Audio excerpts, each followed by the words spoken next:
Welcome to the podcast about investing in startups, where existing investors can learn how to get the best deal possible.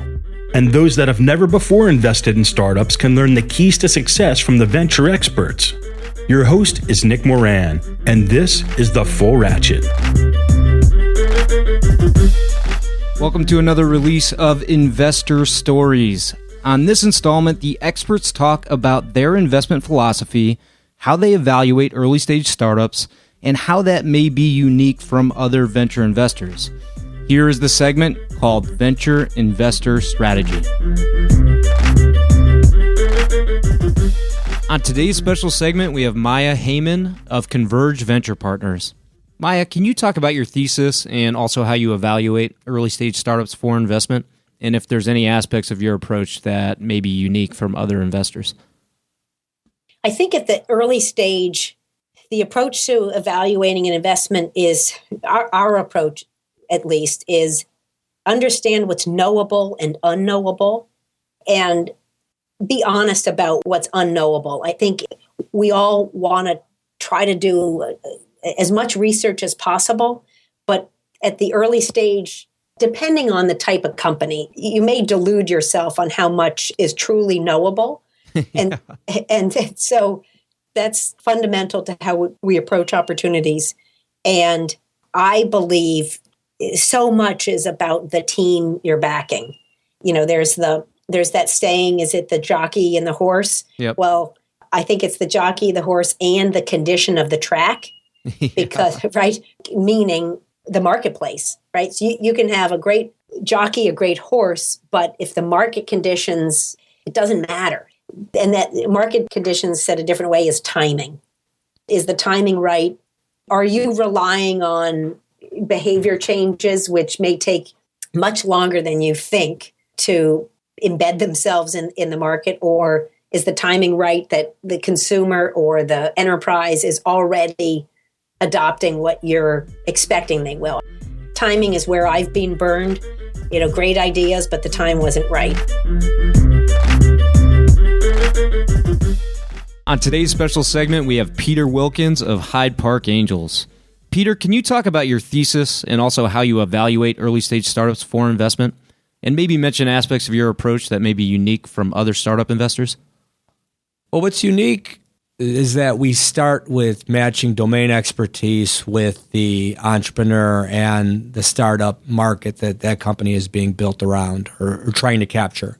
The investment thesis, so we actually kind of have 4 sub-angel groups within Hyde Park Angels. So we have digital media and technology, consumer products and services, business and financial services, and healthcare. And we have 100 members. Those 4 groups that I just mentioned have approximately 15 experts that are constantly sourcing and supporting deals. What they will do is that group is led by a chair or a co-chair, and they're kind of like tiger teams that are involved in a more active role than our other members. That will allow us to quickly see if there's a good match, and each of them have their own investment thesis depending on their expertise. So that ranges from the Internet of Things to healthcare technology to gluten-free products type of deal. There's certain things that we know there's expertise, so it creates our thesis around that and why that's scalable, and we source against that. So once we kind of match that up, that allows us to find out, do we have initial investment interest in those categories? And if we do, then that group starts to get a sense of how much they're going to invest. And then what's the great thing about having a 100-person group is I might be in the healthcare group, or I might just be a investor that wants to invest across all 4. Then we bring it to our members, and we kind of do a syndicate within our group around those 4 groups. So it allows us to stay nimble and allows us to kind of leverage what people are good at, and it also makes a better experience for entrepreneurs. And so I think that that's different than a lot of groups, and I think where we make the decision is much closer to the entrepreneur. Not every angel group is going to be able to do that. I mean, we're probably one of the oldest angel groups in the Midwest. We're probably not the oldest, so I don't want to put any claims out there, and there's probably different folks, but we've been able to evolve the process because we're active investors. And I think that's the other thing is We invest, we'll probably, last year we did close to $4 million. This year we'll do close to $5 million. We did 14 investments or so last year. We'll probably do close to 20 this year. So we're in we're probably the equivalent of about a $30 million fund. And we do a mix of follow-on and new deals, but we got a good handful of new deals. I think the other thing that makes us a little different is we have folks that are active investors. And so to be a member in good standing at Hyde Park Angels, you have to be committed in this risk profile of angel investing and being able to write checks. And I think that we are building upon that becomes a commitment of the group. So that allows us to do what we say we're going to do in a meaningful way. And I think that if you're a newer group, it takes time to kind of get your legs underneath you to figure out who's the expert, how much capital is being deployed, how do I support these portfolio companies. We just have the infrastructure now to do all of that pretty effectively. On today's special segment, we have Rob Day of Black Coral Capital. Rob, can you talk about how you evaluate and select early stage startups and how that may be unique from other venture investors? Sure, and we don't just do early stage startups. We'll do everything from seed stage on through to project finance, and that's one of the things that makes us different. Again, remember, we're a single family office. We were handed a blank sheet of paper. We have a lot of flexibility. So that's meant a few things. Knowing that and some other things we had at our disposal, we started out with that blank sheet of paper. We realized we wanted to take advantage of. First of all, our flexibility, which meant investing in different kinds of things that Sand Hill Road might be interested in, at least at that point in the life cycle of the startup, or things that Sand Hill Road just structurally can't do. So rather than try to be, those very smart guys and gals at their own game, what can we do that is an advantage that we can bring to the team? And what that's meant for us is really building out expertise at the intersection of venture capital and project finance. We've now done it a few times. We want to do a lot more of it, where we come in and solve chicken and egg problems for startups that are at that intersection, whether they're a financing platform, development platform, implementation platform, but where we come in and say, okay, we'll take a stake in your corporate equity stack and we'll give you your first pool of capital for financing these distributed assets or distributed projects, as the case may be. That's a very rapidly emerging area of project finance. The most obvious example of where it's worked has been in rooftop solar. But you're going to see those same basic lessons applied in building energy efficiency, transportation, and water, where we're seeing just a lot of opportunities to take the same basic concept of solving that chicken and egg problem and applying it to these kind of platforms. So we wanted to take advantage of our flexibility. That was one thing. We wanted to take advantage of our ability to network in with other family offices, our ability to tap into other relationships as well that we could bring to the table that others might not. A lot of people don't realize is there is a big trend amongst the family office community towards wanting to do direct investing. There's a lot of interest there in these sectors, in this investment thesis, because a lot of them share this same long-term. They're not trying to raise one fund within a couple of years and raise another fund. They're interested in making long-term returns.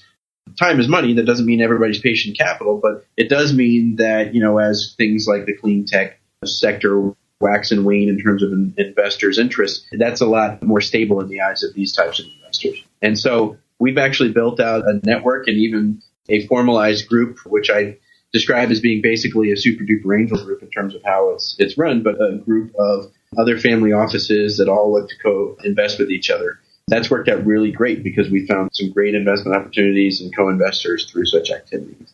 So we want to take advantage of our flexibility, take those kinds of different relationships and build collaboration around them. And also this approach around management teams that I've described.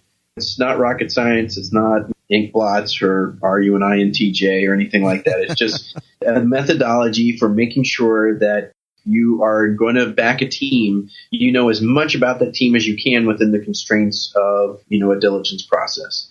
And so it's a deep dive interview process where we just get as much data as we can about what has this individual manager done well and not well over the course of their career, and how does demonstrated skills set match up against what that startup's going to need to execute.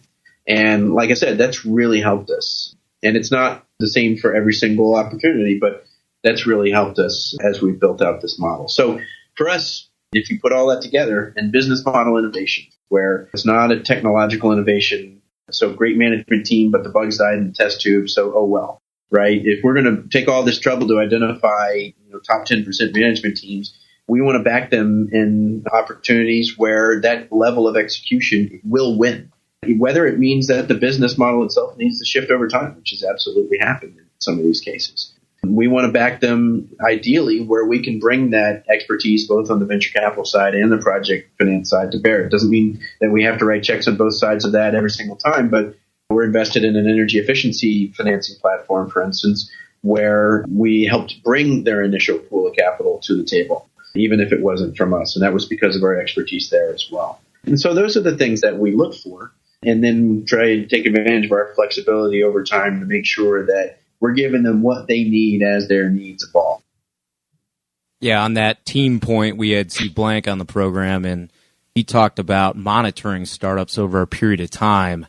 And while on paper, it looks like he's tracking the progress of the startup itself, in addition, at its core, it's also a personal study into the people and the way they're able to adapt and be customer-focused over a period of time.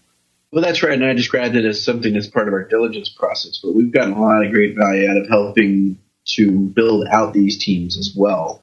Using that same basic concept, hey, you have a key hire here for VP of sales when you get down to a final few candidates. If you want, we will be able to use this same methodology to help you understand what they're good and bad at.